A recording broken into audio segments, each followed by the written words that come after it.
not stop and start at your convenience, you miserable piece of shit. Riggedy, correct, son! Wubba dubba dub dub! Was all this legal? Absolutely fucking not. Why would you say something so controversial yet so brave? It's so brave. It's so brave. Hello, and welcome to the first ever episode of Next Round on Me podcast. I am Gene P. Blandon, or J3AN865. My co-hosts are Mr. Daniel Streams himself. Please introduce yourself. Hello, everyone. My name is Daniel Streams, and I just made a TikTok account. I actually don't know if that's true or not, but I believe it. The one, the only, the legendary man himself, Bravo. Introduce yourself, please. That is me. I am Bravo. Bravo. I like a lot of things. I am Bravo. Bravo is me. And that is facts. Do you have a TikTok? I do not. I despise and hate TikTok with all my heart. You know, I was gonna make a joke, but you know what? Let's keep Bravo as the mystery man or something. I don't know. This bit is gonna fall apart by the end of the episode. Yeah, that was a complete joke. Nice. I don't have a TikTok. You know what? You're trying to save face because I feel like you do. I wish I did. We're all millennials here. We'll make some viral content after this. Yeah. So yeah, Next Round on Me podcast. Let me explain it a little bit. This is basically three nerds talking about nerd culture on the internet. Very original. Never been done before, so this is the first ever one. And when this goes down in the archives of the internet, we will be the forerunners of it. I hope we make lots of Bitcoin out of it, or Dogecoin. You can see my cat in the background. My goal was honestly to start a militia. Yeah? Yeah, that's what I was hoping to achieve. Oh, well, we have different goals. We'll talk about that off the record. We have a few topics, basically trending topics in nerd culture. I can list them. What do you guys think? Kind of like a rundown? Yeah. So we're going to talk a little bit about WandaVision, the hit Disney Plus TV show by the House of Mouse, the collector of all companies and media, Disney. A little bit of Gina Carano. We're going to get a little spicy in the middle. And then we're going to finish it off with... No, not finish it off. Sorry, we're going to talk about the Snyder Cut trailer. Woo! Because I'm very excited to talk about the Snyder Cut trailer. And then we're going to finish it off talking about my recommendation. And I will get a little more into that later. The Apple TV Plus show, Ted Lasso. Lasso, whatever. So, Daniel, do you want to start us off with WandaVision? Sure, man. So WandaVision is the first ever Disney Marvel TV show. It follows two Avengers that no one cared about, and Disney just said, let's make a show about them. And not only that, let's make that the first show that we do. So yeah, we're at the time of recording this, we are on episode 6. Wait, do you really think no one cared about Wanda and Vision? I know I didn't. Oh, okay, that's fair. Dan speaks for the people. Yeah, I didn't really care about them at all until the show. I mean, I do now, but okay, fair. That's what they do, right? You know, they make you care about all these wonderful characters. Okay. Make you care about a raccoon, a tree. So I have a question for you, Dan. I remember during the Disney investor phone call when they announced 100,000 TV shows, you and I had like a 2-hour FaceTime where you basically explained your fatigue because they opened the floodgates and announced 15 Star Wars shows, 15 Disney shows, and you had some thoughts on it. So I remember I explained to you that I personally was very excited for WandaVision, based on the trailers and the pictures that I had seen. So, how do you feel about WandaVision right now? Has it changed your mind? Are you a little more excited about the upcoming slate? Maybe not. I don't know. Yeah, no, I really like it. Like most people, I've heard a few people say that they're not really into it. But it's one of those things where I just feel like right now with the pandemic, we've had no Marvel content. So even if you don't really care about Wanda or Vision, basically the whole show is just it's continuing the MCU, and it's like if you want to know what's going to happen or what's the universe or the story going towards, you're going to watch the damn show, you know? Um I mean, I like where it's going. I like that they had the balls to basically start off with this, like with this show of this weird sitcom esque, I don't know, adventure, and then slowly show you what's actually going on. But yeah, no, all the shows they've been announcing for Star Wars and for Marvel has just been absolutely draining, and I hate all of it. And it's kind of just, meanwhile we're sitting here and all we have is The Mandalorian and WandaVision, but yet we know of like 30,000 other shows that they're going to make supposedly. And that's all you just see on Twitter now. And I just want to die. Well, I really remember I remember you basically see it as, if you announce 30 shows, what, 20, 25 are actually going to, see the light of day. Right? Yeah, I mean that's kind of just what it seems like. I mean, or even you're talking about shows that haven't even been written yet. I Yeah. mean, or just it's just this hype cycle that can we just get the show first? But I don't know. What do you think about WandaVision so far? Wait, before that, bravo. Yeah. I know you're not as familiar with the MCU. Yeah. How familiar are you? What's your experience with it? So I wouldn't, yeah, like you said, I'm not very familiar with the MCU. Obviously, I've seen like movies like Iron Man, Endgame, Avengers, but I feel like it's not the same from watching the movies in order how they're supposed to be. Yeah. So when Disney said, we're releasing all these new movies and shows, I personally didn't get so hyped about it or like happy about it. Like I'm guessing you two were. But eventually I'm going to watch like, the whole MCU universe, but I'm just not crazy about it. But I think once I watch all the I think once I watch all the movies and all the shows or the movies and the way they're supposed to be watched, I'll probably most likely become a fan and start getting more into it. But like you said, I mean, I think it's great for the fans and for Disney to be doing such a like bold action. Like, all right, we're giving you these movies and shows. And like you said, some might not come out at all. They might like, okay, you know what? And especially with the pandemic, it's crazy what's going on now. So, but I think it's good. For me personally, I'm not very hyped about it, but eventually, like I said, I'll watch the whole universe and get more into it. But yeah, I really don't have much to say about WandaVision because I mean, I know who they are, but I really don't follow their story like it's supposed to be followed. So, but eventually I will. Now, how much did Disney pay you to, basically say a very positive thing about them? I You can't can- disclose. I you can can't text disclose. us. I'll text you, but I can't say anything to the people out there.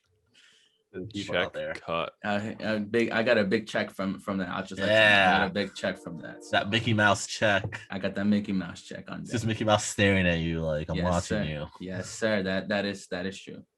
Okay, cool. Personally, I am loving WandaVision. I think it definitely is a very bold first step.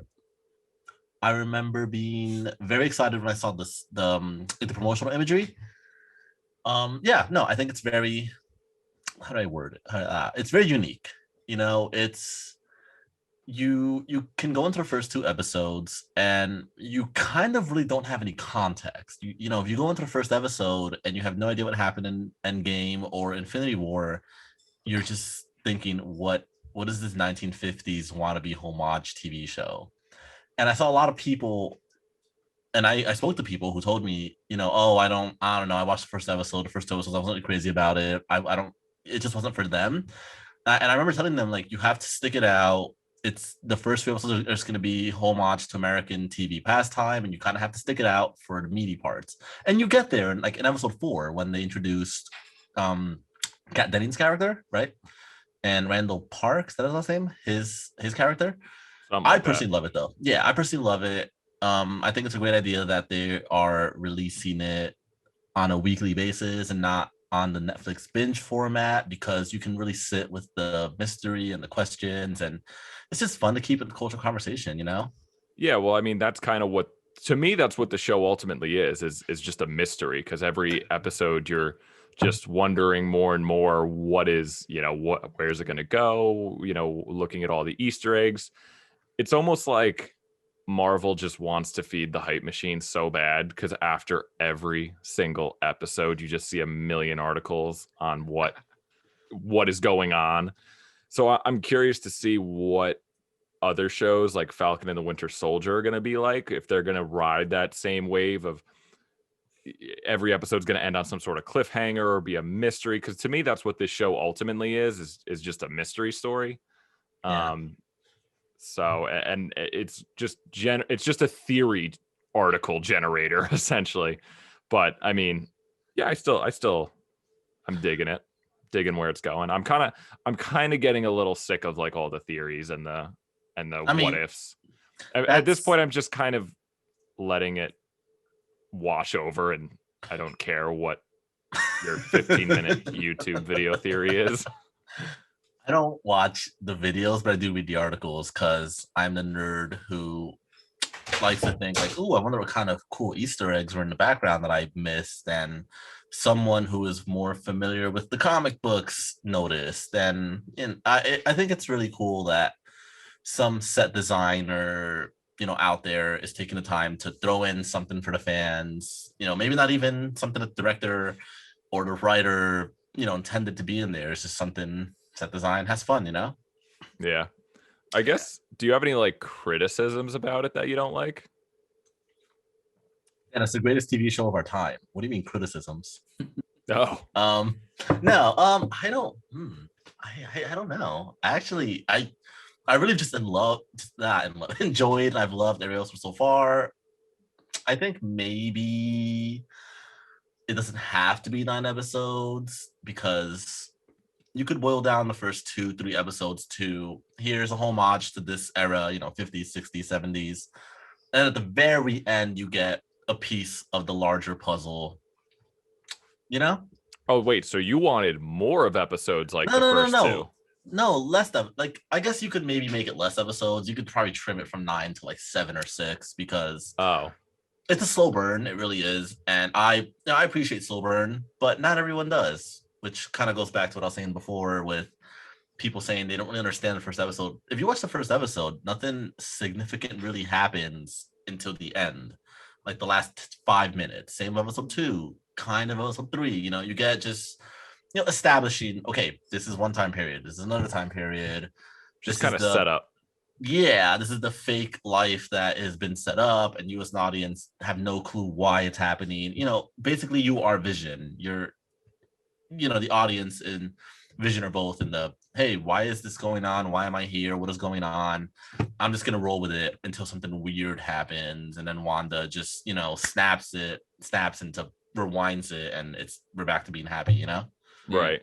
Now, can I ask you if I can ask you guys this? I know when we all watched The Mandalorian together, and you guys asked me if I was into the whole like Star Wars universe. I said no. But Dan, I remember you told me, well, if you watch The Mandalorian, you really don't have to keep up with the universe, because it's its own, kind of mini universe. So my question to you is, if I were to watch, say tonight after this, I'm like, okay, let me watch WandaVision. Would I have to have watched the other movies? Yeah. Yeah, okay. You do. You would have to watch every single, which I will, but not really. But you would have. Yeah, Disney went all in around phase 3, Dan, basically on the idea that, hey, if you stuck with us this far, we're not going to bother explaining to you what happened before. We're assuming that what's happened before. You're already in the theater. You've paid for your ticket. You came to see this movie because like you've kept up with it. Exactly. Yeah.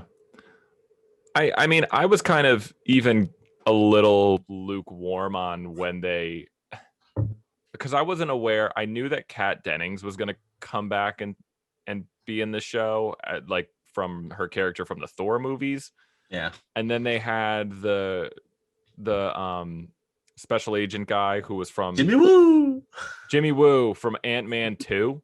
Let me hear Pop Smoke. Woo, bravo. Ooh, There you go. yes, sir. To me, it was like, okay, I get one of the main characters is the little girl from Captain Marvel. Yes. And it's just all these little intricate, like, you got to remember this very, very, very disposable side character. I mean, these characters are so disposable that Kat Dennings wasn't even in Thor 3. And they just kind of I like Kat Dennings, but I was kind of like, why do these characters matter? But they grow on me a little bit. It's like, oh, they're the little like non-superhero team. But So you could say they were like Easter eggs, kind of. They were like little Easter eggs in there. Kinda. It's basically like you don't really need to know who they are. You really don't. You really don't. And in a lot of ways, you're spending way more time with them in this TV show than you did in the movies they appeared in, because like Kat Dennings' character is in Thor, but no one went to go see Thor and Thor: The Dark World to see Kat Dennings' character. No offense to Kat Dennings, who I think is doing great. People want to go see Loki and Thor and Thor, yeah. Other Thor characters that I forget. Matt the Damon. Hammer. The Hammer is a character, right? Yeah. Yeah, Mjolnir. We'll watch it. Bravo. We'll watch it. Yeah. All right. Should we move on to the next? Oh, I know. I just want to mention. I know just a little bit on the public consensus on this show, or just what I've been seeing floating around the internet. That viral IndieWire article. I know you saw it, Gene. Which one? It was the one that was basically. The title was ridiculous. It was basically calling the TV show inconvenient segments of episodes or something.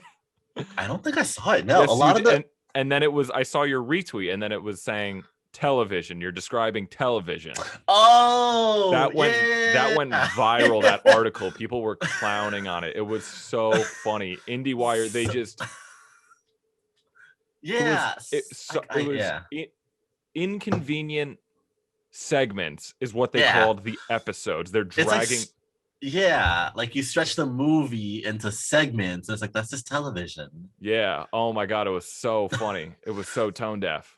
But I mean, what do you, because I think my one complaint about the show is that, and I don't know if this is a complaint or not, because I also think I like it because of it, is mainly just the episode lengths, that they're only 30 minutes. And I think a big part of why that's one of the main complaints about this show is because we just got done with The Mandalorian. I mean, we've been so starved for like any kind of content. It seems like everyone was used to The Mandalorian, and that it wasn't always an hour, but it was much longer episodes. And now I feel like we're just we need like something to chew on every week now. And now it's just not really, we're not getting it from WandaVision. But I kind of like that though. It's as just their own little, each episode, their own little vignettes, just their little stories. And like you said, how they kind of switch in between eras. So I like it and I don't like it. You know what? We can certainly, I think we should have an episode where we kind of just thoroughly discuss and I want to say dissect the whole, because WandaVision is very much set up in a traditional, true to form, where it's not only paying homage to traditional sitcoms, its own production is also presented to us in a traditional sitcom style. We're getting it weekly. We're only getting 22 to 25 minutes of content. And also that's a whole other thing I have to talk about, content and definition. You remember when we were like 8, 9, and that's how we watched TV, right? We would watch Cartoon Network or Nickelodeon, and in a Disney 30 Channel, yeah, Disney Channel. Okay, Disney's paying you to say that. I forgot about that. Yeah. I'm sorry. The check just got to me. I'm sorry. It's cleared. We would watch TV shows in 30-minute segments, and you're watching 22, 23 minutes of an actual TV show, and then the rest is commercials, right? Yeah. WandaVision is kind of presented doing that same way. So we can definitely talk about that in a future episode about Yeah, the Netflix fits. binge model and how streaming has really and I guess HBO was also one of the big ones, really switched up the whole, an episode doesn't have to be 45 minutes or 22 minutes, because that was kind of like what it was before. An hour-long TV show would really be 45 minutes plus commercial, 22 minutes plus commercial for 30 minutes. HBO changed that, and then streaming really changed that. We'll talk about it in a future episode. I really want to dive into that. One last thing, because I don't want to get into like. Yeah, I want to go into the next topic. I don't want to get into a lot of theorizing about the damn show. I'm over it. But I just want to ask, just for fun, because we're probably going to see it in the next episode. Who do you think is going to be the person that shows up? The scientist, the person? Aerospace engineer. Yeah, that's everyone's talking about. Who do you think is going to be? I don't know if Marvel has like the balls to say, all right, here is Reed Richards, Mr. Fantastic himself. But Dan, if it is, a part of me really wants to be, are you ready for this one?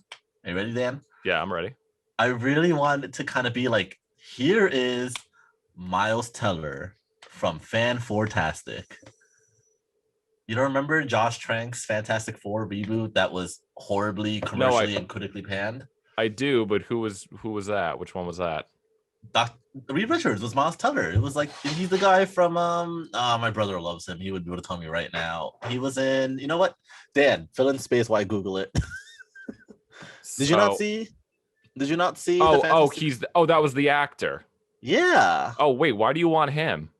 No, I don't particularly want him to be it. I think it would just be really interesting if they bring in the most recent Reed Richard, but everyone said it was going to be. Everyone was John Krasinski. Yeah, everyone wants to be John Krasinski. John Krasinski, the guy from The Office. I know who he is, but they want him to be Mr. Fantastic. I would definitely watch that. I'll just watch man. that episode alone, just for John Krasinski. Miles Teller played him. He was in Whiplash and The Spectacular Now, which is a good movie. Yeah, I don't know. I think it would be cool, like if they were like, "Hey, here's the guy who played Reed Richards in this really badly received Fantastic Four reboot, and he's canon in our universe now." I don't know how I feel about John Krasinski. I don't know.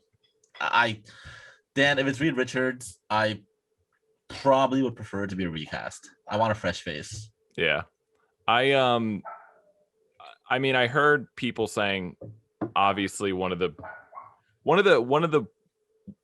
choices that would actually make sense would be what was his name? Hank Pym?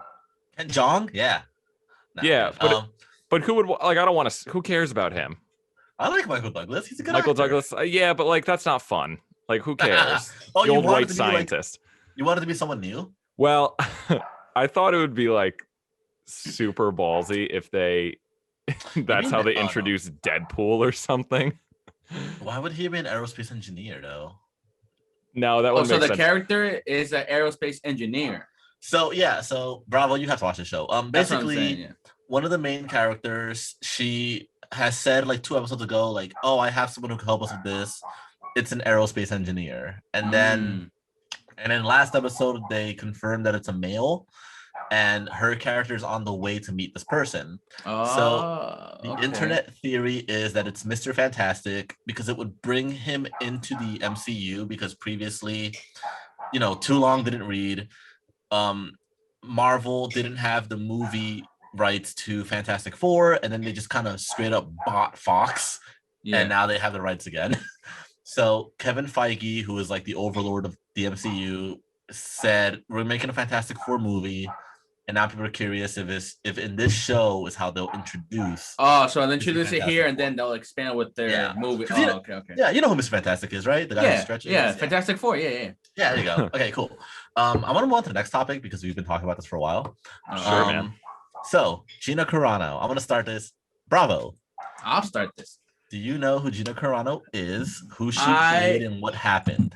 I know. Okay, so I don't know who she is. I know she was one of the main characters in The Mandalorian. Like I said, I'm not a very big Star Wars fan, but when I watched it with both of you, you could tell I was hyped with I wanted to know what's happening next. Yeah. So I'm not very familiar with her. All I know is that she was tweeting or posting about something about Nazis, I think, if I'm not mistaken, or Kinda, or yeah. something related to like that nature, and people got really heated, as they should, because I was trying to look for the tweets. I don't know if they just got deleted or I couldn't find them, but I think what she did was ultimately very wrong, and some people say it wasn't too bad for her to get fired. I know it's Lucasfilms, right? If I'm not mistaken. Yeah, her contract Lucasfilm? is what with Contract Lucasfilms, which is through Disney. Through Disney, yeah. So Yeah. I think it was a good choice for them to to kind of part ways, because I mean, think about it. If they hadn't done that, people were gonna criticize them, the show. Why you still have this person on? So I think they just took the bold action to say, you know what, let's just cut ties and end it here. And I think it was a good choice. And that's all I gotta say. I really don't keep up to that show, but yeah, what she did was kind of fucked up, and I think she deserves it. So you got to be careful with the action, because there will be consequences. So, but yeah, good job to the Mandalorian and Baby Yoda for commanding that. Baby Yoda himself fired her. Fired out. Yeah. Good job, Bravo. Baby Yoda. Bravo. Dan, do you want to explain what happened? Well, I can explain what happened. Yeah, go for it. Yeah, go for it, because I want to know. I want to know. First of all, I don't know what happened. I need to call horse shit on Bravo for saying he doesn't know who Gina Carano was, because after he came over to my house and we watched The Mandalorian, he said, "Oh, dude, that chick is so hot. I want her to sit on my face." And then he sent me a picture the next day. I did not say that. He sent me a picture the next day, and he had a fat head of her taped to the ceiling above his bed. Oh no, man! Don't expose me like that, please. For a second, I was like, "What's a fat head?" I remember it's like that thing like that you buy like athletes for your wall, right? Oh, it was like an XL. It was enormous. And frankly, Bravo, I'm a little disgusted. I'm fuming too. I know you're fuming. I was fuming, but Dan, that's the first I'm sure you were. Do this to him. I was fuming, but I had to, just take down the poster and just crumble it away. Start crying after.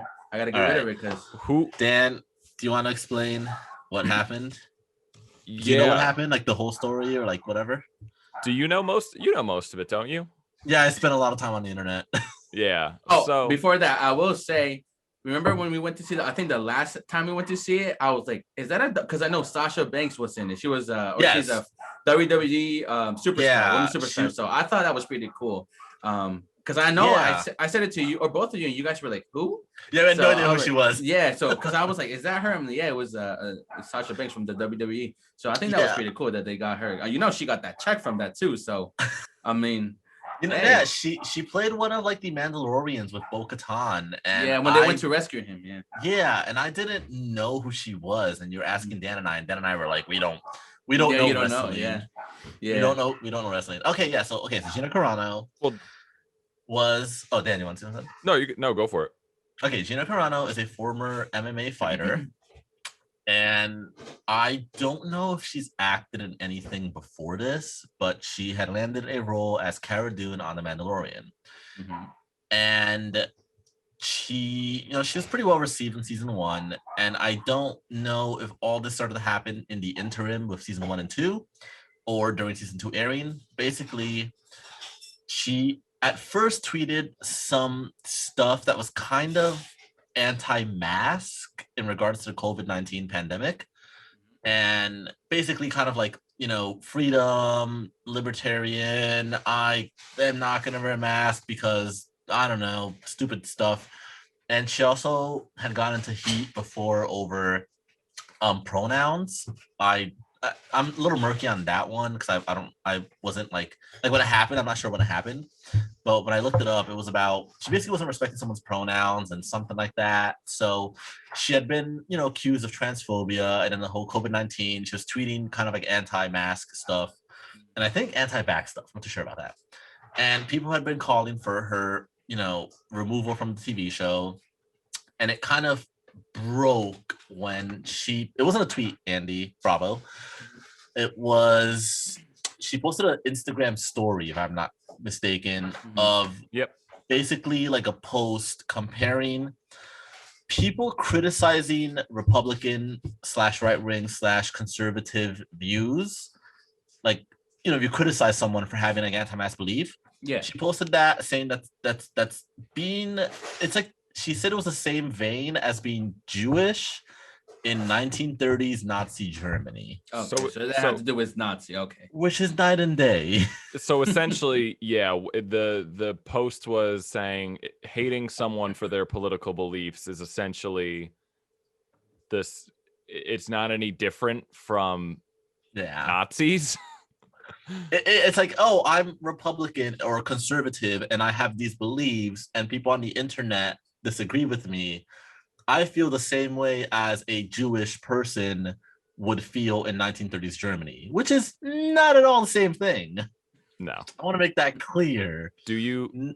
No one is going to round you up and commit, genocide and other sorts of horrible things on you because you believe in not wearing a mask or whatever.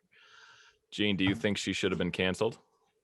Yeah, I mean, I do, because, everyone likes to say, oh, we have First Amendment, freedom of speech, which we do, yes. Yes, of course. But nothing protects you from the consequences of your actions and your words. Words have power. Your influence has power. If you're someone who is, I don't know how many followers she has on social media, but I'm assuming quite a few thousand, hundreds of thousands. If I get famous and I have hundreds of thousands of followers, and I say something, that's going to be, distributed to my followers, right? Yeah, right, for sure. And if they, if they like me, respect me, they could say, we identify with celebrities. So they could think like, oh, he believes it and I like him. So I think he knows what he's talking about. So I'm going to believe it. And I mean, it's kind of dangerous. And also, you have a contract with a very large, influential, powerful corporation that has built its empire on being family friendly. They are, you kind of have to, how do I word this? You have a contract, you have to fulfill that contract, and I'm sure there's stipulations and other stuff that you kind of have to fall in line to and determine your actions. Yeah. And because it was well known she was conservative and had right-wing views, and she wasn't canceled for that. It's because you're kind of spreading a lot of ways, a lot of misinformation and hate speech. And listen, if you sign a contract with someone, they also have the right and reserve the legal right to terminate that contract if they see fit, right? Yes. Right. If they sign, if I sign a contract, you know what you're signing, right? Yeah. Especially with someone like Disney. So I do agree, because again, and even if Disney didn't do this, I would disagree with their decision, but I would think, okay, that's what they chose, that's what they choose. But I personally think they made the right choice, because again, back to the start, yes, you can say whatever you want. Yes, you can do whatever you want to do, but you can say whatever you want on the internet, but also someone has the right to dispute that, sue you, and fight for their own rights as well. That's how freedom of speech actually works. You still have consequences for your action. I can't go online and say something horrible and racist and sexist and not expect consequences for it. I would lose my job for that. But exactly, if I go and say horrible things on the internet, the assumption is I'm doing that of my own volition and and sound of mind, right? Like no one's forcing me to say anything. Yeah. So if I lose my job because of that, that's entirely within my job's right to do that. So, Dan, bravo. What do you think? No, I think, like I said, I think Disney and Lucasfilms did the right thing, because you say they have power, they have influence. So if she says it, then other people might follow or will most likely follow. So I think it was good for them to just cut it off there. We're done with you, and I think I was reading an article saying she wasn't in any movies or shows before. So I think her career is pretty much, in my opinion, I think her career might be, or possibly is over because of this. Because her agency dropped her. She is going to the top. She is going to Daily Wire, Ben Shapiro. She signed a movie deal with Ben Shapiro. I, for one, am very excited for new wave conservative cinema. let me tell you, And you can all eat it's- my ass. We're gonna. Oh God, her movie with Ben Shapiro is going straight to the top. It's gonna sweep the Oscars. We haven't seen anything like this since Return of the King, Dan. Like, Yeah. remember Return of the King swept the Oscars? This is Mhm. the second coming. The King I is s- returning, and I it is say Ben Shapiro. Can you imagine a conservative version of The Mandalorian? So, the Empire, starring the Empire. You mean, right? Yeah, You mean basically. it's gonna be starring Palpatine and Palpatine's ghost and Palpatine's clone and Darth Vader and Grand Moff Tarkin CGI'd again. I'm way less honestly, I'm way less interested in the fact that she got canceled and fired. I'm just more interested in the fact, like you said, Bravo, she hasn't really been in anything. Like, she didn't really have a career before Was she? this. This was this her first role? well, she Yeah, was an I MMA was reading- fighter. Yeah, and I was reading Like, an article saying she yeah. wasn't in anything before, no movies, no Really? shows. She was in So crappy this was like her B first. movies.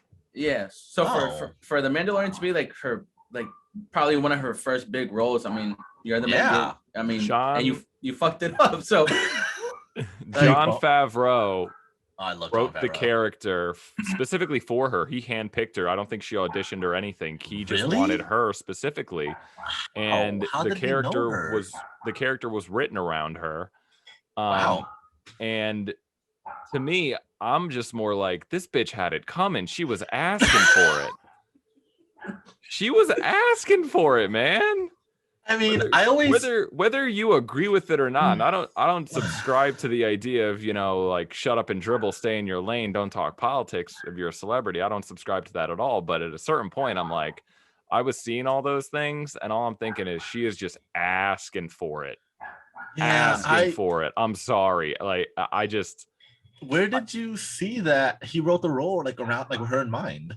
I was listening to something the other day about it, and that's what they were saying. So it just, to me, I'm just more in awe of how stupid she was. I mean, that her expressing her beliefs on Instagram was more important than her biggest opportunity in her career, and she just pissed it all away.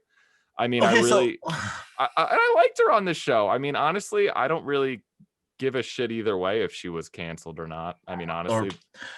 So I I just- want to ask about that. You just touched upon that. Like, how do you feel about being a mid to high profile celebrity? Like, should you not be allowed to express your views on your social media, or No, you should. okay, Just if there are consequences? because I know. Sorry, Dan, continue. No, go ahead, Bravo. Because I know, speaking about that, I was listening to another thing a while back, and saying the actor, oh my god, who plays in the Marvel universe. You see, I mean, I only know like Robert Downey Jr. and all that. He plays in the Guardians of the Galaxy, like Chris Pratt. I know who you're talking about. Chris Pratt. They were Yep. saying that they were judging him or trying to cancel him for I think it was the whole Avenger like group of actors supported or were telling people, or no, I think they were supporting Joe Biden in his campaign during the elections.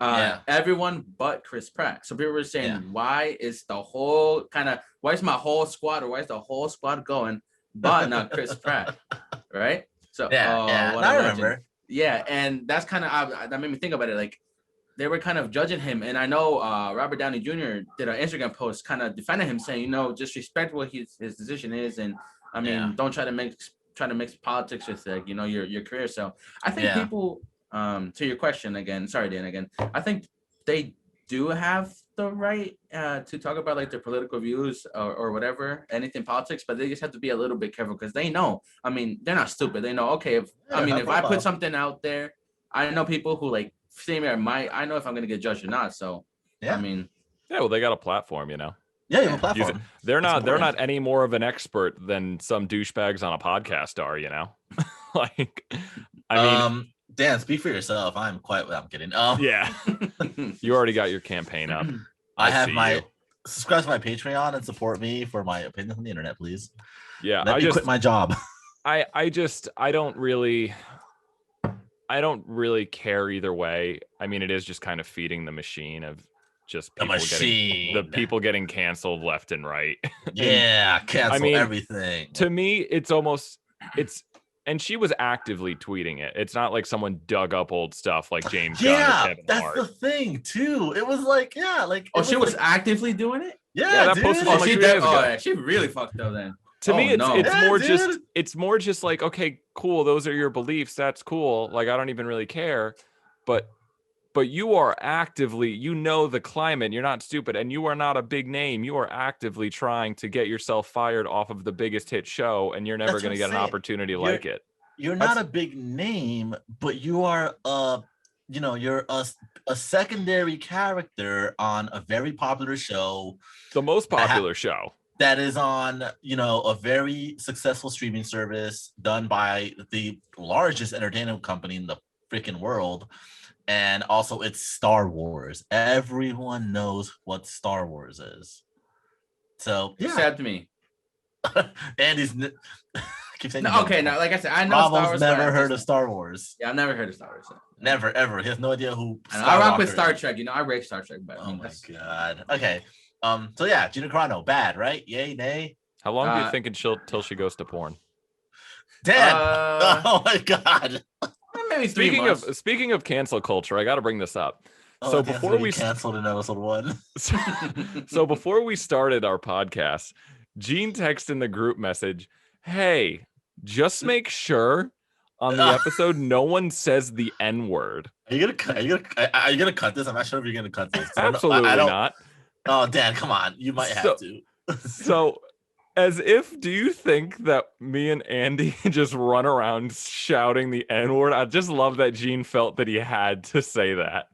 For you guys, if you guys don't know, Dan is actually Morgan Waller, the country singer who was caught on video saying the N-word.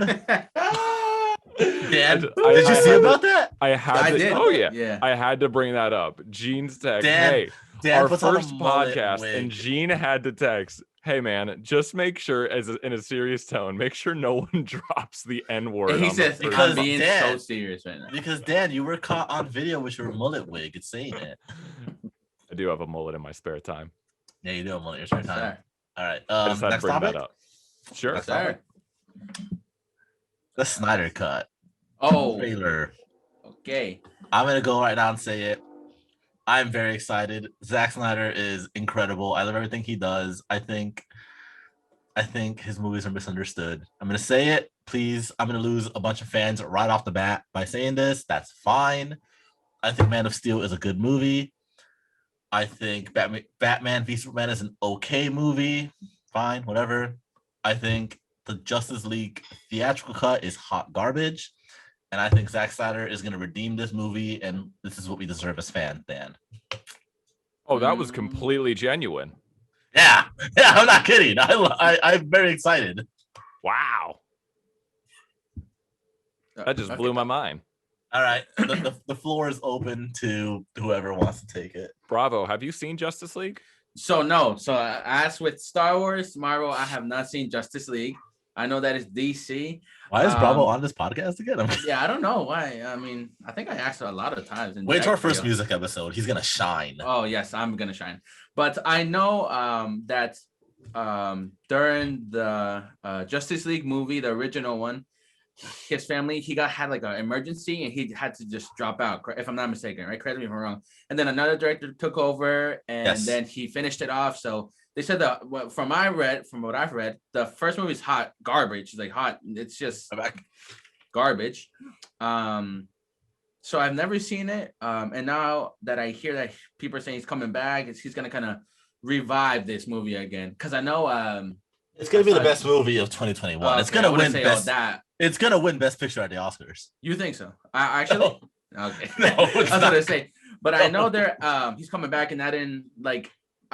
From what I've read, it's not gonna be like a lot of big changes. It's just parts of the movie. But I know I'm kind of excited for Jared Leto for Joker because people are saying he's looking kind of rough. Like Daniel, not very good. Do you want to say the line? Do you want me to say the line? Huh? You can say the line. Oh, Dan. Dan, you want to say it? No, you go ahead. Dan, you know what I'm talking about. I know what you're talking about. Bravo was excited because we live in a society. I had to say it. I'm Oh, sorry. you don't get it. I don't get it. He doesn't get it. I Oh, don't no. get it. But Oh, no.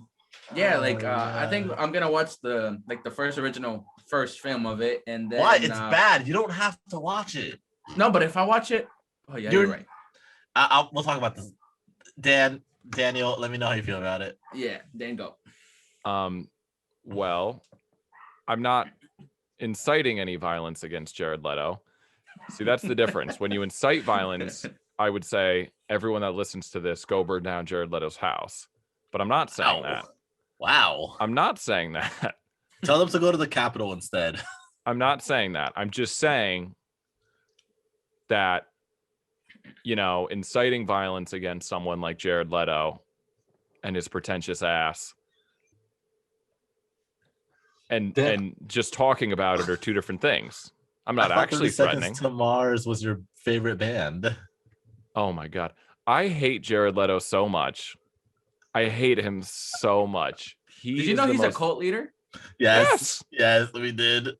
He's the most pretentious. I kind of want to join it. No, you don't.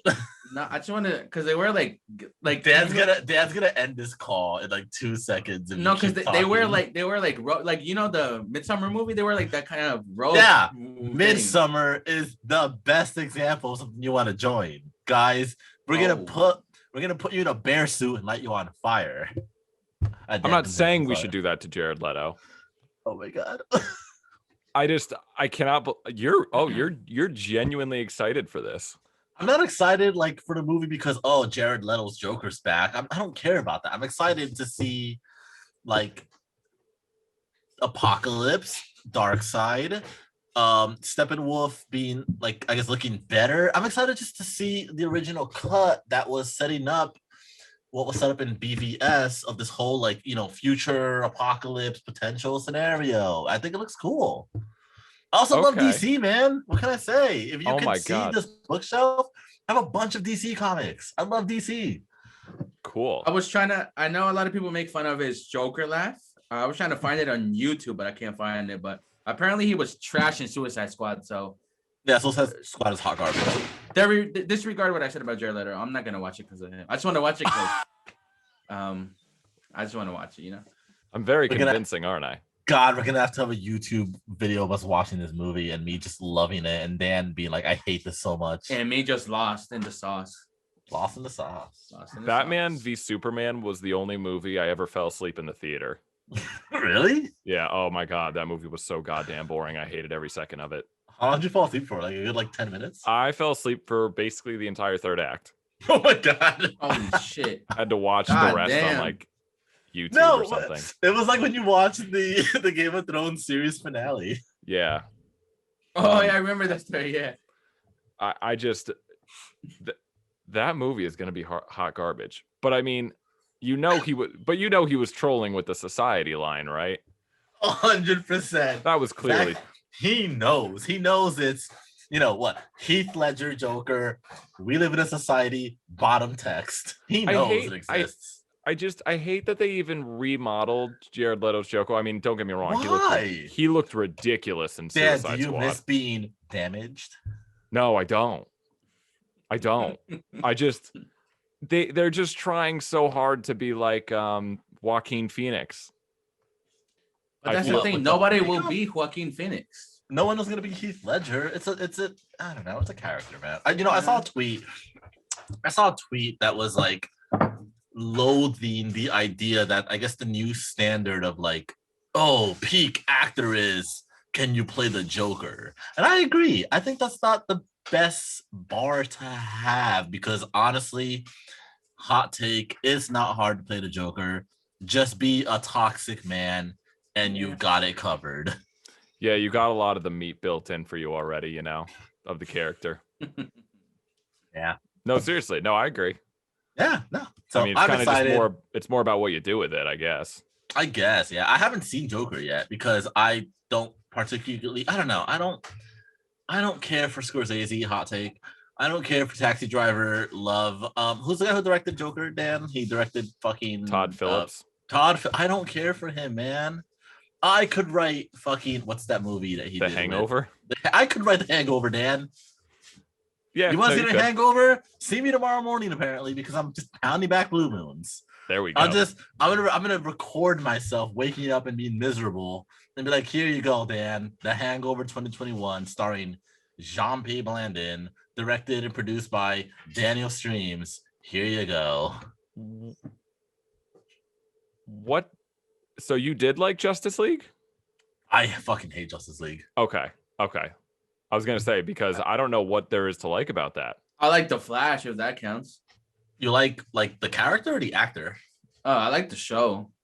Oh, yeah, but the guy Ezra Miller isn't Grant Gustin. I know, yeah. The But I CW just show. like the show. I mean, Oh, that's fair. does that mean I like Justice League? I don't think so. I just don't like I'm gonna call it the Joss Whedon cut because that's what it was. I wasn't a fan. I think it's bad. I think it's just not a good movie. I'm also not a huge fan of Joss Whedon. We'll get into that some other episode. You know, it's not going to be a movie, right? It's going to be a series. No, it's gonna be a movie. It's gonna be a 4-hour movie, Daniel. But I thought it was going to be like in different episodes. It was going to be, and then they were like, my brother and I were talking about it. We think they couldn't really figure out where to cut it, so like to have cliffhangers or whatever. So no, it's just gonna be a 4-hour long movie. The Snyder Cut movie? Dan, yeah, we're gonna go to Dan's house no. and we're gonna watch it. Yeah, I'm gonna Oh get. God, No, we're not. I'm probably gonna watch it in pieces. I'm gonna be hammered for that. Oh, Dan, We're gonna be hammered. We'll be hammered together, but I'm gonna be like yeah. happy hammered. You're gonna be like, I fucking hate this. I'm gonna gonna be take a sleepy nap. hammered. Because dude, the Joss Whedon cut is like what 2 hours long, like a typical movie. He added like 2 hours of extra footage from the cutting room floor. I think they added some new footage. There's a bat tank. I'm all in, bro. Sure, man. Fair I'm right enough. there with you. We shall see. Are we on to the next topic? You can cut this part, Dan. How can you see how long we've been going for? No. Oh, okay. Just I Where's mean, the dude, end, though? I don't think I don't care how long we go. When we're done, we're done. I don't really. Yeah, when we're done, we're yeah, done. I just like Yeah. I like going for longer. I was the one that said let's go for as long as we want. Don't like cut 2 this, hours. by the way. Don't cut this, by the way. All Let right, the don't people cut see. this. Organic. Dude, All right. dude, there is no fourth wall. There is no right. there is no fourth wall. So, Makes it more fun. are we ready for the end? Yeah, Lasso! Explain to us, Gene, how this last part of the podcast works. Mhm. Okay, so basically, the way this podcast is going to go, I can hear Andy's dog in the background. By the way, My It's apologies, hilarious. guys. Oh, My is it dogs Andy's are dog? Yeah, it's my Andy's dogs dog. are guarding my house. Basically, every episode, one of us is going to recommend a piece of media. It could be a movie, TV show, book, something, right? Book. That books, Dan. I'm making you read. I don't want to read a damn book. And you guys have to view it, watch it, read it, whatever. And so I guess as the host, use my host power to be the first recommendation. And who's going next, Dan? Is it you or Bravo? Bravo. Okay, cool. So at the end of the episode, Bravo will recommend his recommendation. Mhm. Dan and I have no clue what it is. We're gonna find out on this episode. But I did pick the first recommendation off screen camera, off mic. So I recommended the Apple TV Plus TV show Ted Lasso. And Dan watched, how many episodes did you watch, Dan? I watched 6 episodes. So Wow. basically, the rule of thumb for TV shows is it's got to be you're only required to watch up to 2 episodes or 2 Yeah. hours worth. Sorry. But if you want to watch more, you can. If you want to watch more, you can up to 2 hours worth of the show, because asking someone to watch an entire season TV of a show. show is Well, it could be a annoying. lot, Yeah, some TV shows are 10 episodes, some are 20 episodes. Yeah. Bravo, how much did you watch? I watched 3.5 episodes. So the first 2 episodes, and then I'm halfway through the third. Okay, so you both watched. You both watched about an hour to 2 hours of it. Okay, so wait. So just to preface, this is going to be a full spoiler. yeah, for full what we spoilers watched. ahead. I have seen the whole season 1, season 2. I'm pretty sure it's scheduled to air. Season 1 aired August 2020 to October 2020, and the show was renewed for a second season So season 2 is expected to air around the same time period, August 2021. So I watched the whole thing. Nice. I got a free Disney Plus, Apple TV Plus subscription when I got my new phone. So I just like watched the whole show, and I loved it. I absolutely adored it. So I want to hear I'm loving it so far. Being a Bravo soccer talk fan, about it. Yeah, I want to Wait, hear wait, Bravo wait, talk about wait. it. Yes. So wait, so introduce it. Tell us what it's about. Oh yeah, right. And then if Yeah. anyone listening wants to follow along with our recommendations for our spoiler discussion, go for it. So if you don't want to be Go for spoiled it. for Ted Lasso, don't listen to Yeah. this. But Okay. so yeah, So- go ahead. So Ted Lasso is a sitcom on Apple TV. I have no clue what the difference is between Apple TV and Apple TV Plus, but it stars Jason Sudeikis as the titular Ted Lasso. He plays a college football coach recruited to coach an English Premier League team, AFC Richmond, Mhm. even though he has absolutely no experience coaching soccer, right? But the show is he flies over from some Midwestern state, if I'm not mistaken, over to England, and he's going to coach his Premier League team because they are a bad team. And he's known, he went viral, right, for like some video where he took this like really bad college football team and I guess like made them really good and they went to the playoffs or something. Yeah. So the owner of the Premier League team hires him to coach the team because the Premier League team is facing regulation. For those who don't know, regulation is when you are no longer in the top 16, Bravo? Is that what it is? Top 16, yeah. The top 16 teams in the Premier League, you'll get regulated and you'll be in like the B League? You can say that, like, yeah, the B League, like the trashy teams. Yeah. So he's trying to keep them in the Premier League. And, I guess the goal is to win Champions League, right? The Premier League. The Premier League and hopefully Premier League, Champions yeah. League. Hopefully Yeah. Champions League, but Man City is also nice, so Yeah. that's difficult. So that's the premise. I had Dan and Bravo watch episodes of it. Bravo, I want you to go Yeah. first because I want to hear you talk. Yeah, so to the people out there, I'm a big soccer fan. Like, I love soccer, obviously.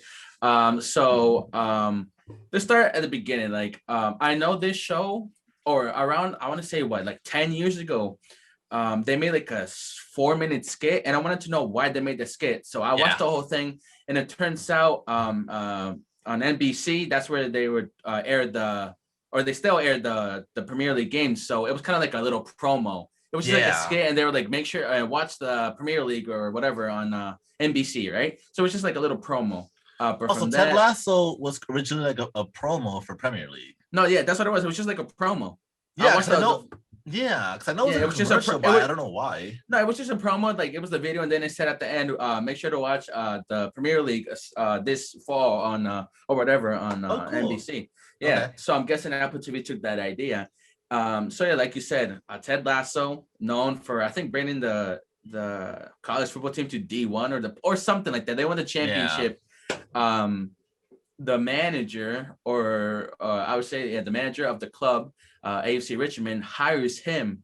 Yes. And towards, I believe, the end of the first episode, it's that she knows that he has no idea what he's going to be doing. Like, he doesn't know what an offside is. He doesn't know. He thinks there's no 4 clue. quarters. He doesn't know there's halves to the game. He's like in a football mentality. So the reason she brings him in is so because her ex-husband cheated on her with a lot of younger females. So to get him back, AFC Richmond was his favorite club. So to get him back, she's like, you know what? I'm going to bring this wanker, as they say, and just fuck up the whole team.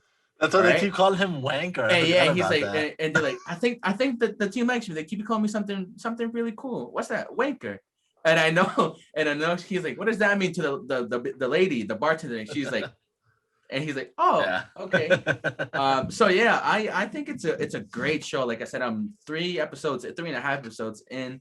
And you can tell Ted Lasso's just like a humble guy. I know towards the end of the first episode, I think he's going through like problems of his own with his wife. That's why because she said they needed space. So I'm guessing he took the offer to just have space. But you can tell like he's kind of affected by it because he has like a little boy at home and all that. But you can tell he's like a humble guy. He's trying to get the team up because like they're facing regulation. Like, they're a trash team, and nobody wants to be a trash team getting regulated. obviously. So he's just trying to, amp them up, hype them up. And then you have like the manager or the president of the club. Yeah. I forgot, Rebecca, I think her name is Rebecca. I don't remember. But I can't remember. I'm still trying to remember. You can tell that she sees that Rebecca, right? You can tell that she can tell that they're starting to like listen to Ted Lasso. He's trying to have like a little impact on the team. So she's trying to do everything that she can to kind of, make sure he's like he doesn't make the team great, because her plan is to make it like trash. And ultimately right now it's kind of working, but I still have to watch the rest of the show. But ultimately, it's a great show. I believe it's 10 episodes or 9 or 10 episodes. I think 10. I think I 10. I think it's 10 if I'm not mistaken. It is 10. It is 10 episodes. It's 10. Yes. I'm hooked. Like Gene told me, when you start watching, you're gonna get hooked. I'm hooked. I'm probably gonna watch 3 more episodes later because I don't work tomorrow, so I'm gonna be up all night watching it. It's very good. But Gene, it was a great recommendation, and thank you. Knowing that I'm a soccer fan, I love it. And yes. All right, Daniel. Yeah. So I'm really happy you did recommend this. I figured when I first started watching it that this was essentially Apple TV Plus's flagship show of like just their attempt to compete with Netflix and Hulu and stuff like that. And I'm just thinking, okay, let's see what a TV Apple Plus original show will look like. Wait, can I interject real quick? Yeah, sure. You guys, because I like aforementioned, I only have Apple TV Plus because of like a 1-year free subscription because I upgraded my cell phone through Verizon.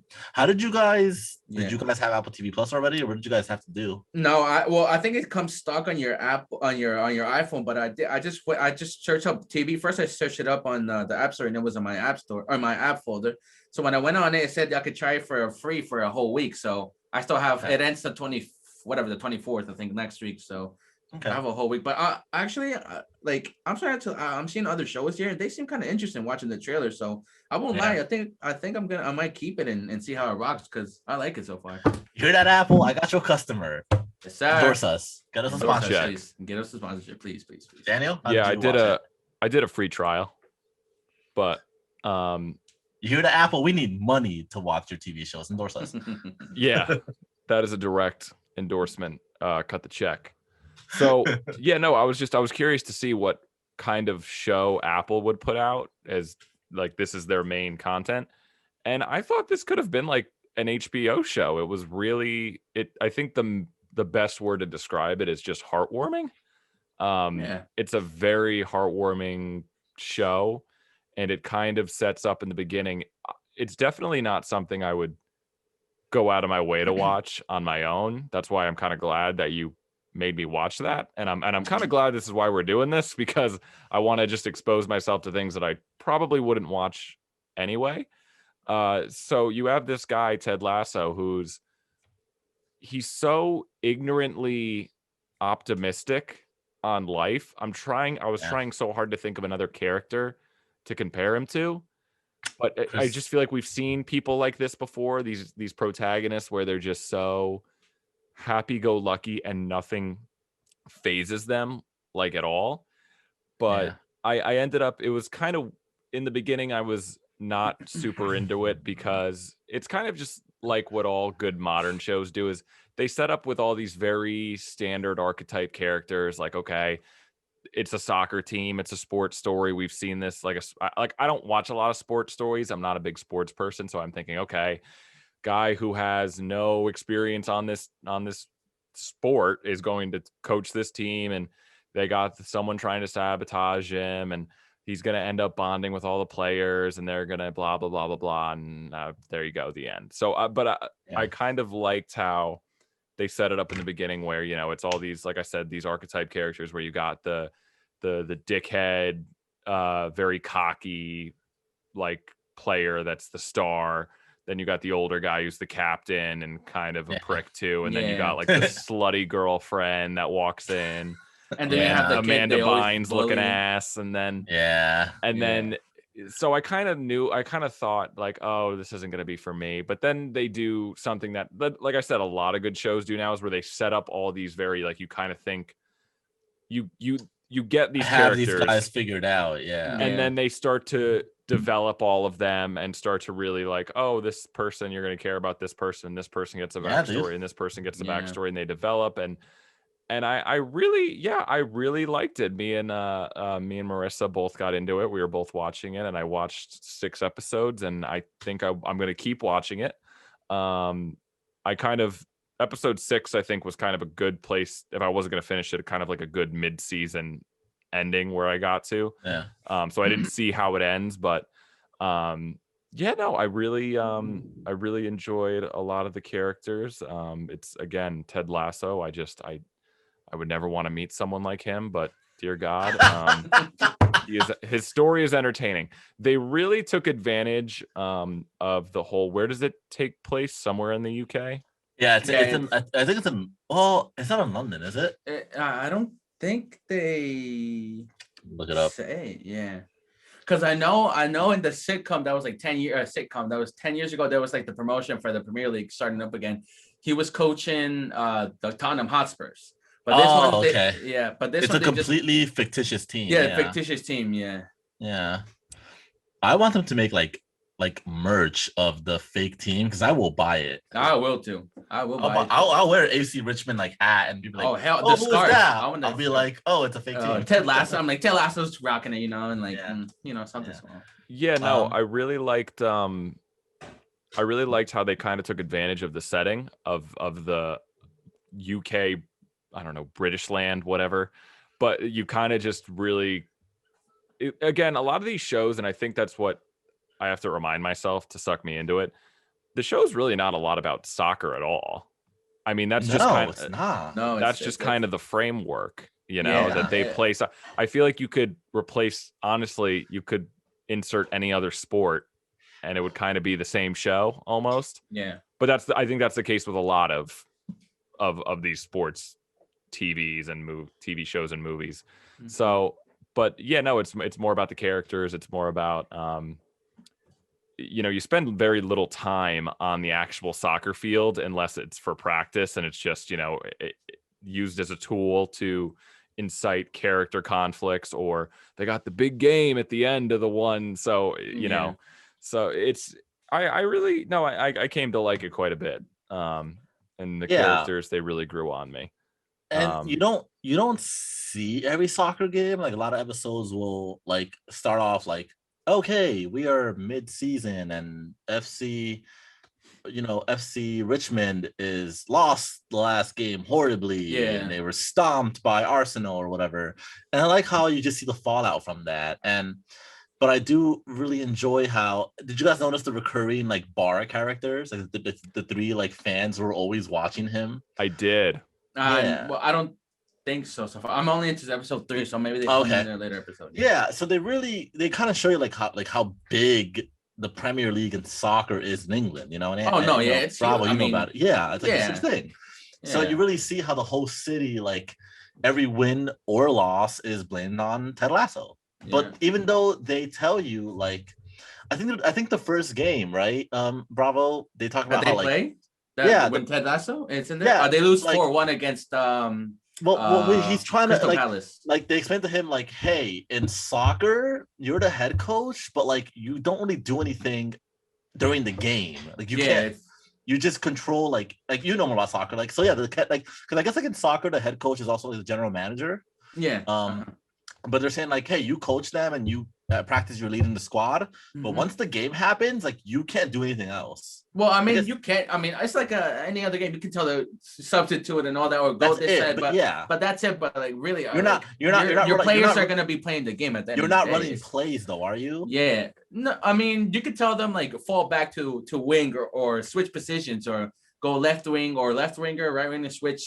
So isn't the captain running the plays on the field or on the pitch? Yeah, the captain, yeah. But like I say, it's like any other game. The coach can tell you to do this or this, but at the end of the day, it's really, I mean, I don't think when you're playing a game, you're gonna with the adrenaline and everything, you're just gonna be trying to win the game. But they explained to him how in like American football, the head coach has a lot of power and a lot of say in the middle of a game. Oh yeah. Like in soccer, you don't have that as a head coach. No, as a head coach, I mean, like I said, you can tell you can do substitutes. You can tell them to fall back or go forward, but you really can't.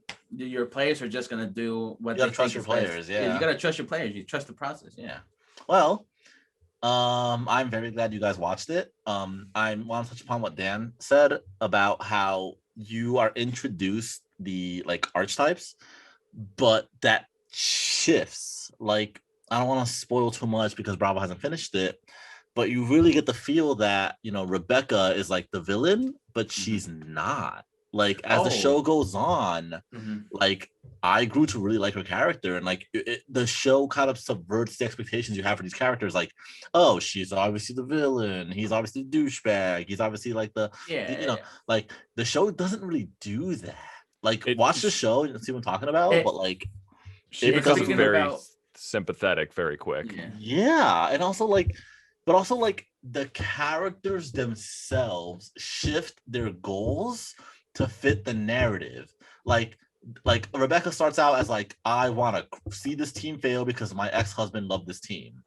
As the show goes on, her goals and objectives change in like a realistic, in my opinion, like realistic like way that fits the narrative. Like, it doesn't feel like out of left field. It's more of like, oh, this character is charmed by Ted Lasso, and you know, even though Dan doesn't want to meet him, his positivity is infectious. We were all charmed by him. I never want to meet the man, but we were all. He was very charming. And I think that's realistic in the way of like, I don't know, even like the coldest, most negative person heart, you know, a little kindness goes a long way. And I really love that message of the show. I really think there's a really good job of like, oh, this person starts out as an antagonist, but we're gonna make you love them. And because this character is going to take a little character arc in the season that you didn't expect.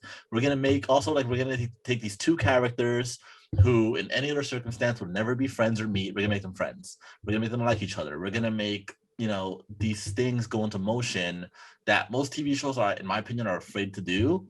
And the whole reason is because Ted Lasso is the, like, I guess like the instigator, like he sets it all in motion purely just because of his belief of like, you got to treat people well. You got to be nice to people. Like, people are going to be mean to you. It's fine. Don't let them get you down. You know, life sucks. Life is horrible, but like it all, you know, it doesn't mean you have to be horrible and also have to suck, which is why I recommended it. And I'm really glad you guys watched it. Thank you very much. I really hope you guys finish it. And I'm absolutely going to finish it. And if I can say this, during the first episode and second episode, I mean, everyone can tell. You always, at least I get a feeling. Okay, I know what's gonna happen in the future, but I got a feeling. I still have the feeling that, in a way, I don't know. I mean, obviously, Gene, I don't know if it happens later on in the season or the next season, but I feel like Ted Lasso and Rebecca might have like something more than just, you know, a president and manager or like a business kind of. Oh, they're gonna fuck. Oh my God, Dan. Right? I wouldn't say because I feel like watch the show and see what happens. Because that's all I can say. Yeah, that's all you can say. Because I mean, you know, I got the vibe, so I'm trying to see maybe they might start liking each other a bit more. But they both ultimately they both have like marriage problems. Ted Lasso is kind of going through like a hardship with this relationship, and then she just went through like a breakup or divorce. So we'll see what happens. But it did seem like sometimes his positivity and his passively just not really giving a shit about anything did sort of work to his detriment in a lot of situations.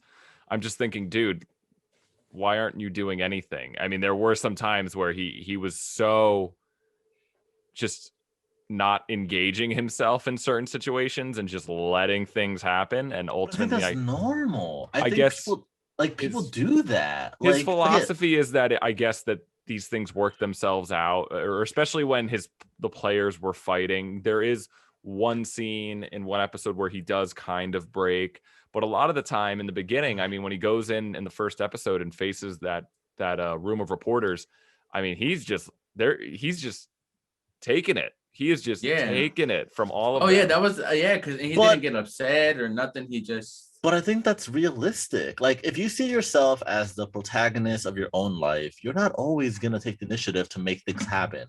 Sometimes you just gotta take it, you know? I'm not saying that as a criticism. I guess that's just as an observation. He just I don't know if that was the smartest move on his part, but obviously it makes sense for his character.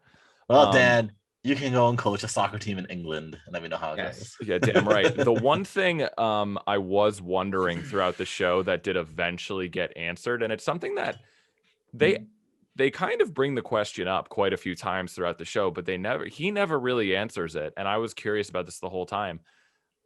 At first it was two things. First, I was wondering, okay, what is the motivation of Rebecca, the owner, to bring in this buffoon? And that's quickly revealed of her motivation as to why she wants an idiot running the damn team. But I was wondering a lot the entire time, why did he accept this position? So it was a long time, and they tried to ask the press they had, or different players. There were certain moments where they were asking, why did you accept? And I was wondering too, this guy who's never coached a day of soccer in his life, I get it. He's super enthusiastic. He's super game to try anything, but why did he do this in the first place? Why was he not coaching his football team anymore?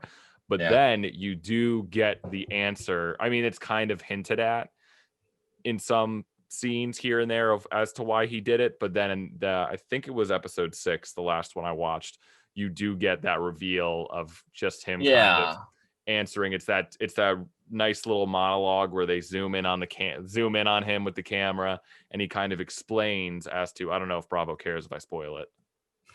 About what? No, you can go. Are you sure? Yeah. So just basically explaining, and it's not like something super crazy, but basically explaining that he decided to go to take time away from his wife, because his wife, he thought that he was doing more damage being with her than he thought it'd be better if he spent some time without her, and even though he clearly doesn't want to. And that was very heartbreaking.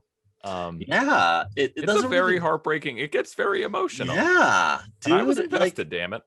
And I think it's really good at showing you, like, okay, we know he's really good at, I guess, fixing teams and with his positivity, but it doesn't apply to all aspects of his life. There's things he just can't fix, and that's life. It was really sad. I want to like say stuff, but I can't because Bravo, unless he cares. Say stuff. So it was really sad. Say stuff, because I'm gonna watch it. That scene when his wife and his kid came to visit him, and they're standing in his apartment, and the wife turns around and she's crying, and she tells him, Ted, I want to try to love you, but I can't. I'd be lying.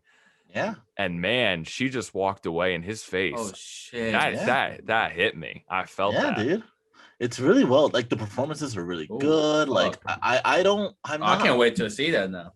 I'm not too familiar with Jason Sudeikis' like other work. This is We're like the Millers. I've never seen that. No, me neither. I just know of it. But just like seeing him in this role, I'm like, oh wow, this is really good. Like, he's a really good I know he's an SNL alumni.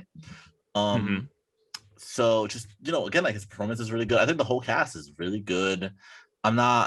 I really don't think I've seen any of them in anything else. But even like, the captain, the young, like, hot shot who's on loan from is it Man City or Man U? Bravo. Jamie's from Man City. They say he's on loan from Man City. Yeah, he's on loan from Man City. Like, even him, like, at first I'm like, oh, this guy sucks, but like, you both really like him. I was looking through the IMDb's of like some of the main characters. The only one that was really in anything, the captain, Rebecca. She has the captain resume. Roy. Yeah. He was in the guy with the hair, like the hair like that. The old man. I don't know. He was the star of his own superhero movie called Super Bob or something. It was really weird. And the only other thing that anyone's really done, Rebecca had a pretty, I don't know, the lengthy resume. Jamie, the actor who plays Jamie, was in Murder on the Orient Express. That's the only other. The actress who played Rebecca was in season 5 of Game of Thrones. Really? Yeah, I was getting Brianna Toth vibes from her, however you say her name. And I think that bitch Brianna got a big mouth. Oh my god! I'm not saying like she's like physically she has a big mouth. And I think she did like some stage stuff, but I don't know. I did have a because I wrote a lot of notes. Oh, nice. I did have a favorite scene. I mean, to me, my favorite episode, hands down, probably was the dinner party episode. Oh yeah, it's very episode good. 4. That was great. It's very good. Where they get all the okay. characters in a little party together, and there's a little reveal of Rebecca's ex, and that was a great episode. But I think my favorite scene in the show that I watched was when Ted Lasso went to dinner with the reporter, and they're having that conversation. Oh yeah. I wish that scene went on a little bit longer, because I thought it was going to be something way. Yeah. They were like building, and it's just this really interesting scene between the reporter and Ted, and you kind of think, okay, and maybe they developed this. I'm sure they're going to develop this more as the show goes on. But because everyone in the show, you can see that Ted is leaving his mark on everyone. He is affecting everyone. He's being a good coach. Yeah. Not really just by not knowing soccer. He's being a good, like literally just being a good life coach to these people, because clearly they're all like miserable fucks. Yeah. But it was really interesting when he was sitting at the table with the reporter, and you could almost see that he's almost winning over the reporter. He's, you know, he brings up that line again saying, what was it, like success or success to me is not about wins and losses. And that's kind of his whole thing. And the reporter, he kind of breaks in that scene, and he says, because clearly he's out to get Ted. He just thinks he's an asshole, a screw up, like, why are you here? But he does actually kind of break in that scene, and he says to him, do you think, like, I forget the exact thing that he said, but he said to him something along the lines of, do you think what you're doing is wise, or why do you think, or basically just calling Ted on his shit without having any, any like journalistic integrity. He just kind of breaks and just throws out his own opinion, basically saying, what do you think you're doing to this team? And that means so much to so many people. He calls him on his bullshit. And I wish they just went into that scene a little bit more, but they just kind of cut it short, and Ted was like, oh, I gotta go. And I wrote down like a few of my favorite lines, and this was one of my favorite ones. Kind of just like defining Ted Lasso. He said, I really enjoyed spending this time with you. And the reporter goes, you really mean that, don't you? just these little lines that like define that's a courtesy thing. I wanted to say there's some small lines that you're like, I just burst out laughing. I'm like, are you like, it's such a good show. Like, my other favorite one that I wrote down was in the first episode, when Rebecca says to Ted, do you believe in ghosts, Ted? And he says, I think the more important thing is, do they believe in themselves? I cracked up at that one. Episode 1 is insanely well written. Like, it's just so solid. Did you say that they used some of the footage from the original sketch, or no? Yeah, the part where he's like talking to the reporters. That's when remember how I was at your place like a few weeks ago, and I showed you the like original NBC sketch or whatever, the commercial. Yeah. And it's the reporters like grilling him. A lot of those, like watching it, because that was my first time watching it, and I noticed like, oh, some of these were just remade for the pilot. No, it's not like they didn't use the exact same scene. No, they used the same wording. Yeah, they used the same wording. The context they were like a little different, but they reused some of the lines. Because they were like, and both of them, they're like, we gotta go and win all those 4 quarters, and like halves. So they it was the same. It was pretty much the same. Copying, copy and paste, just worded it a bit different, but for sure. Mm-hmm. The one complaint, not even complaint. I have two questions. Okay. I have one request. Okay. For a recast in a character. Okay. Okay, interesting. I really liked, because whenever I think of soccer, I think of this. There was one scene where, because in soccer, isn't everyone just kind of a bitch? No, I'm just kidding. Where essentially they try to fake being injured to get penalties on the other team. Oh yeah, that's a huge part of the culture, right? It's called diving. Where they it's like a flop in NBA, right? You try to get that. Yeah. I was Yeah, trying it's like a to, I flop. was waiting for someone. They did do that in one scene, kind of, or I was like in practice or something, but I was waiting to see that. Yeah. In the one dinner party, the dinner party scene, they kept mentioning that the special guest was going to be Robin Williams. Yeah. Wait. I remember. Wait. Okay, so the show takes place in 2020. Yeah. Yeah. I think so. It does. They said in that episode. I was trying to look for it. They do say it's 2020. Oh yeah, and he died. He I died didn't- like I 2014, no? I don't know if I caught that. Oh man. I caught that. and I don't know if I caught that. I said, Marissa and I were both watching it, and I said, does this show take place? And I'm pretty sure this is a modern show. They have smartphones, and they literally say in that Yeah. episode, what's her name? Keely, the girlfriend, she says, Yeah. oh, it's 2020, Keely. blah blah blah. Yeah. Yeah, Maybe so I guess that's the joke. they I don't called know. him Robbie Williams a couple times, and I was gonna look it up. Is there Are- a UK star named Robbie Williams, and You know, that's just that- some deep cut? That might be it I because I, will think look there's it a up lot right of. now. I'm looking up right now too. They kept saying Robbie Williams, and I was like, Oh no, yeah, Robbie Williams. Oh, yeah, it's the musical act. Yeah, Robbie Williams is an English songwriter. ah, Yeah. no way! I Uh, thought they were but was talking it- about Robin fucking Williams. No. They're talking about the English singer-songwriter, yeah. Yeah, they're talking about the musical act, and they end up hiring like Ted Lasso gets like the dude from like the dude who's busking earlier in the episode. Right. Okay. Yeah. So that clears that up. Yeah. Do you guys have any favorite characters? I really like. I'm a sucker for protagonists. I really like Ted Lasso. Yeah. You know who I think was a very interesting character that kind of helped the very first, I could say, action that helped. So you know, in episode 2 where the reporter comes, I think it's Trent, to watch them practice, and that's when when Ted Lasso and the team kind of do the very first like real play of Nate.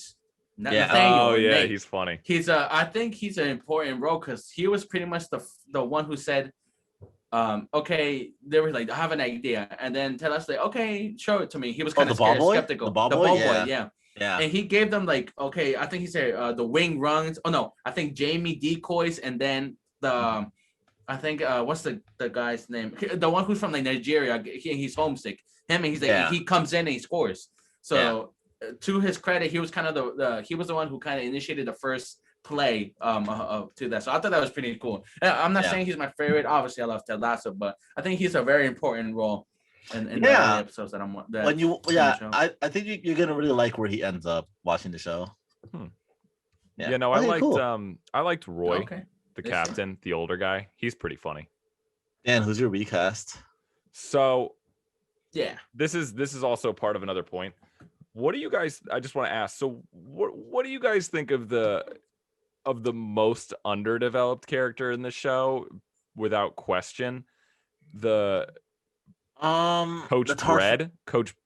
Oh, Baird? the assistant coach. Yeah, The with the assistant coach? beard. What do you think? What do you think about him? Okay, I can't say much because again, I finished the season. Just watch the season and maybe your opinion will change on that.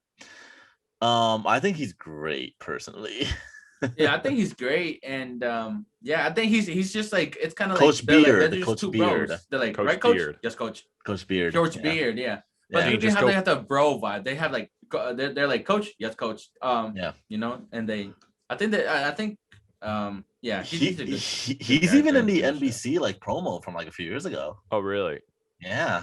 in the original promo? sitcom, yeah, Yes, he's in the original skit, to my understanding. Oh no, wait, he was because I watched it at your. or skit, yeah. I'll He is. I watched it closely, yeah. I'll Dan, say so like who would you recast? I'll tell you in a second. And then Oh, okay. so it's just funny because his character is so underdeveloped. I mean, I actually really enjoy his presence on the show because he's clearly just a tool for just someone for Ted to play off of, you know, and just kind of someone on his side, but very passively, just his sidekick that doesn't say anything and is just stoned the entire time. I don't know if he gets developed anymore in the next. Yes. Where you're at, have they shown his like other like little side hobby yet or no? No. Okay, Okay. you'll see it. You'll see it. You'll see it. Okay, so he'll develop a little bit, but yeah, he is developed. I do like his presence. I'm not saying he's like an unneeded character. Sometimes I think it really helps them to just have like a side person just to play off of. That's like his presence is funny being there. Yeah, an ancillary character for sure. He doesn't do dick either, but Well, you got to remember, Dan, he also relocated his whole life to the UK. doesn't seem like he has one. You'll see. You'll see. I guess. You'll see. The whole time I was thinking, I wish this guy was recast, and I wish he was played by John Benjamin. Who? Coach Beard. Oh, I love John Benjamin. That would be so good. I just kept picturing John Benjaman in that man. role. No, that's I love John Benjamin. Just sitting there. He would be just a guy that just doesn't speak and just like says 2 words every other, and just that Bob's Burgers voice. Apparently, so the actor is Brendan Hunt. He is also in Weird and Miller's. Is he? Yeah, I'm looking at his wiki Okay. right now. I didn't know that. He's in Horrible Bosses 2. He has a voice role in Fallout 4. But you know what? John Benjamin could also play that role. Cashew is all up in the stream. I apologize. It's okay. So yeah, I think I think I'm gonna finish the first season. I really enjoyed it. That's well great. It warmed my cold little heart during these tough times in COVID. I never want to meet a man like him ever. That's my goal, to warm Dan's heart and have it grow 3 times as large. We're really gonna get a good sense of all of our different tastes. Oh yes. During this show. Yeah. So I like it. Does Ted Lasso get the seal of approval from Daniel Streams and Bravo? Yes, sir. Yes. Bravo? Yeah. And I knock it out of the park for the first stream. Love it. You guys. Great first Love recommendation. Love it. So before we wrap it up, I believe now we go on to Bravo's recommendation, right? For the next episode. That is Bravo, me. build it up a little bit. Why'd you pick it? All right. So I know all of us, but I know the 2 of you, Gene and Daniel, both of you are kind of movie analysts, movie enthusiasts. So you like to watch movies and analyze them and all that. Oh God. So one of the movies that I saw, I want to see it again because I saw it maybe like a year or 2 ago. So I mean, I remember what happened, but not so much. Birth of a Nation. Oh, Dan, no. I'm just kidding. It is I don't know if you guys seen it, then I mean I guess I can get I'll watch it one. again. No, I'll watch it again. No. Recommend it is the I'll watch it 1985 I believe Soviet film Come and See. I don't know if you guys seen that. I've never heard of this. Okay. Wait, so okay. Wait, what? The 1980 Soviet film? Soviet film Come and See. So I have to look this up now. I'll tell you. I'll show you. I'll read the small summary here. That you don't have to read a plot. No. Is it on Netflix? I believe it is on Netflix. Yes. Oh, I think it is. What is this? Yes. Is it on? Is it in English? It's actually no. It looks to be in Russian. It's in Russian, but the subtitles. So oh my God. This shit looks dark, Bravo. What are you? Let me tell you this. Let me tell you why. So this is pretty much. I'll give you like a nice little like summary. It's pretty much a young boy or a teen. Who it's during his family gets captured by German forces, and pretty much they get killed. They get massacred. And it shows just his journey to go back and find them. And at the end, you can kind of know what happens. He kills him, but it just shows him his whole journey. But the thing that I like about this movie, and the reason why I watched it at all 2 years ago, is I was watching a YouTube film video. And the YouTube video was called This is the darkest horror film of all time. But the thing is, this is not supposed to be a horror film. This is an action film.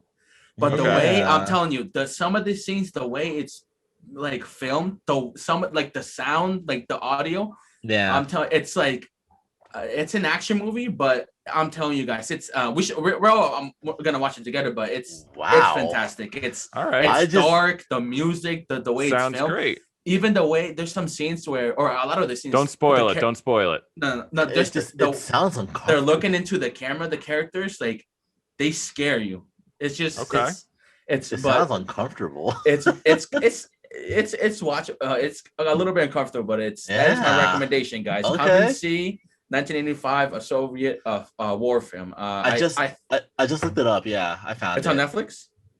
You can rent it on like Netflix. That was Miriam yelling. I apologize. Okay.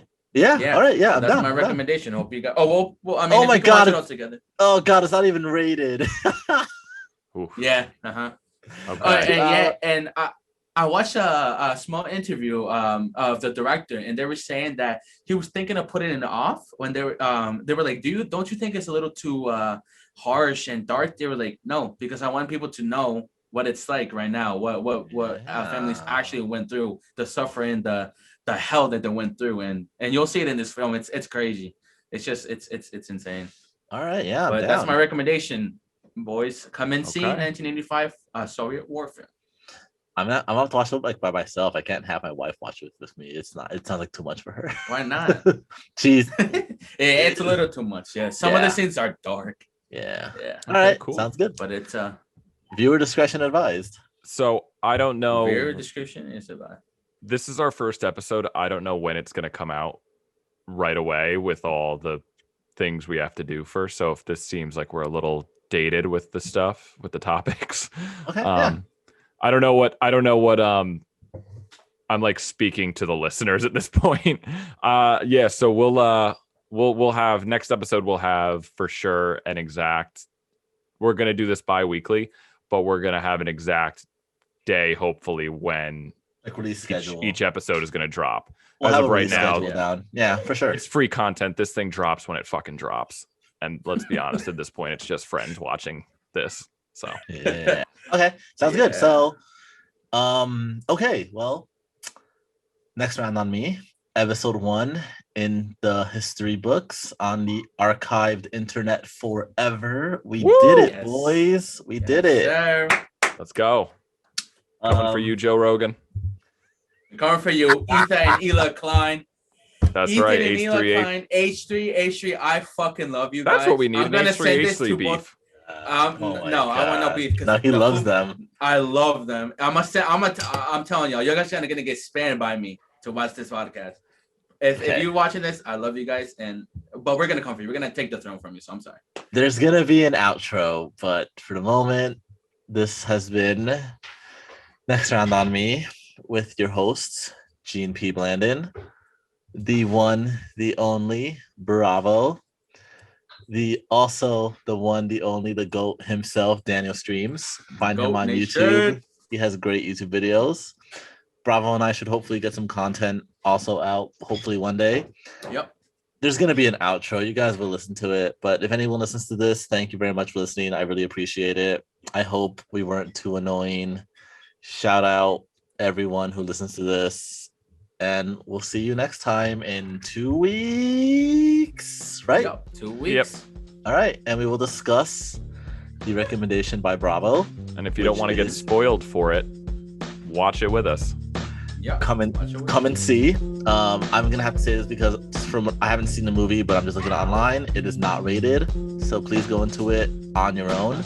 Yeah, from what I remember, I watched it 2 years ago, so it's dark. There's some scenes. It's dark. It looks dark. It looks disturbing. If you want to watch it, I honestly, please, viewer discretion advised. Bring all your women and children. Oh my God, no. If you're like a film buff and you want to see it, go ahead. But if you want to see it just out of curiosity, just please go into it with, I don't know, an open mind. Viewer discretion advised. Anyway, this was fun, guys. Bye, everybody. Bye, everybody. See you next time. Signing off. And cut. Beautiful. Oh my God. We were at this for like 2 hours, boys. Is this still recording? It's just recording in the top left for me.